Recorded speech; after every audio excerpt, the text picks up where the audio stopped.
So once you understood the derivation of the two formulas, we can use that in the third exercise. Okay, in the third exercise, the questions are based on sum of n terms of an AP. So look at the first question. There is a series given 2, 7, 12. This is definitely an AP with the first term being 2 and the common difference being 5. We have to find out the sum of the first 10 terms. So we are going to use this formula. Sn is n by 2, 2a plus n minus 1d. So it's a direct question. Number of terms is 10. Put n the value of n as 10. 2 into a is 2, n minus 1 common difference is 5. So we are putting all that and we get the sum of 10 terms as 245. Okay. Another one I am explaining. This is also based on the same formula. The first term minus 37. Common difference will be minus 33 minus of minus 7. So that's going to be minus 33 and plus 37. That's going to be 4. Now use the formula. Sn is n by 2, 2a plus n minus 1d. Substitute the relevant values because number of terms now is 12. Put that a and d values also we are substituting. We'll get negative 180. Okay, so you can try out all the parts using this. Same way now question number 2. This is slightly different.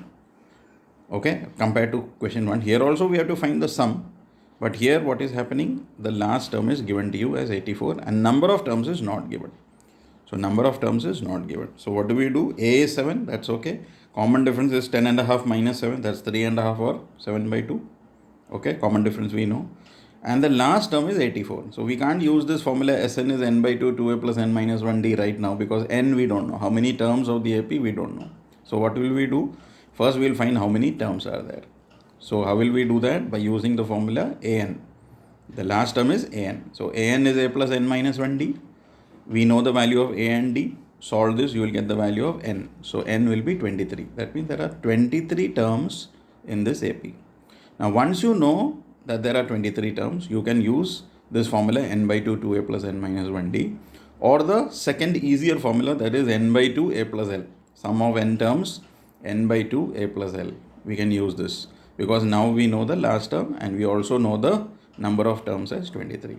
So when I am using that 23 by 2 a plus l, I'll get here the answer 2093 upon 2. So therefore we'll get the final answer as 1046.5. Okay. So this is how we do this. So there are two steps. First is using the last term an is a plus n minus 1d. We are going to find the number of terms. After you find the number of terms, you will use Sn is n by 2 a plus l and find the sum of the series. Okay. So you can try the other parts of question 2 similarly.